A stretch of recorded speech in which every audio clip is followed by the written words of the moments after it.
பல்லடம் அருகே மதுபோதையில் விபத்து ஏற்படுத்தி ரகளையில் ஈடுபட்ட நபரால் பரபரப்பு ஏற்பட்டது.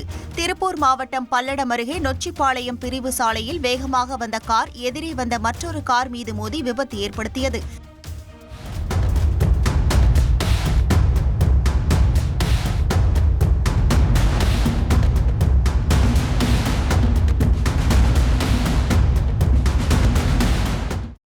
இதில் காரை ஓட்டி வந்த டிரைவர் மற்றும் உடனிருந்த இருவரும் மதுபோதையில் இருந்ததாக கூறப்படுகிறது. டிரைவர் அதே இடத்தில் மயக்கம் அடைந்த நிலையில் உடன் வந்த நபர் தன்னை பொள்ளாச்சி அரசு மருத்துவமனை தலைமை மருத்துவர் என உளறி தகராறில் ஈடுபட்டார். விசாரித்ததில் சம்பந்தப்பட்ட நபர் சுகாதார ஆய்வாளர் என தெரியவந்தது.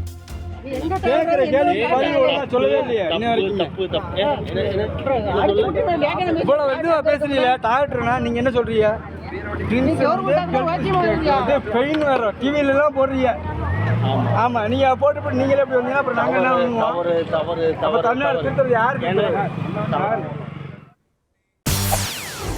செய்திகளை உடனுக்குடன் தெரிந்து கொள்ள உடனே சப்ஸ்கிரைப் பண்ணுங்க.